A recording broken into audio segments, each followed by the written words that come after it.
सहारा enterprises तुमच्या स्वप्नातली गाडी आता कमी किमतीत.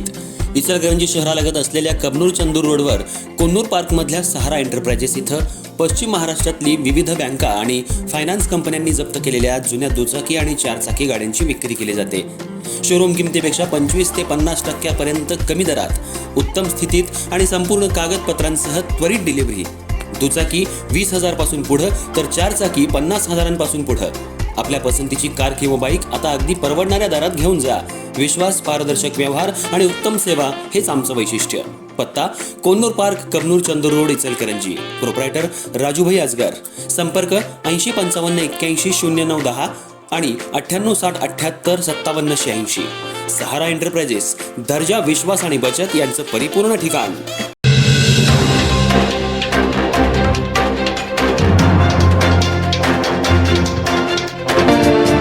इचलकरंजी महानगरपालिकेचं 2026-27 या आर्थिक वर्षाचं अर्थसंकल्प बजेट महानगरपालिकेच्या आयुक्त पल्लवी पाटील यांनी आज बंद लिफाफ्यातून स्थायी समिती सभापती सतीश मुळीक यांच्याकडे सुपूर्द केलं.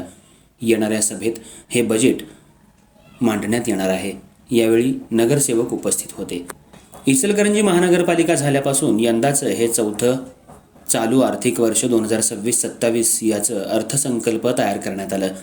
महानगरपालिका स्थापन झाल्यापासून प्रशासनानं 3 वेळा अर्थसंकल्प मांडला होता, पण यंदा लोकनियुक्त महापौर, उपमहापौर, स्थायी समिती सभापती, नगरसेवक यांच्या माध्यमातून चालू आर्थिक वर्षाचा अर्थसंकल्प मांडला जाणार आहे.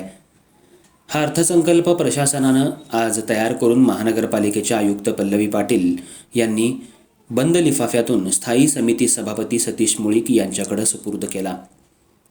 हा अर्थसंकल्प जनतेच्या हितासाठीच असणार आहे. नगरसेवकांना नागरिकांनी निवडून दिले, त्यामुळे इचलकरंजी महानगरपालिकेच्या यंदाच्या अर्थसंकल्पामध्ये दडलंय तरी काय? यामध्ये घरफाळा वाढीव असेल का? पाणीपट्टी वाढीव असेल का? मालमत्ता धारकांवर भाडेपट्टी वाढ होईल का? शहराचा विकास कसा होईल? या अर्थसंकल्पामध्ये या सगळ्या गोष्टी असणार आहेत. हा अर्थसंकल्प मांडताना स्थायी समिती सभापती सतीश मुळीक हे यंदाच्या सर्वसाधारण सभेमध्ये अर्थसंकल्प मांडणार आहेत.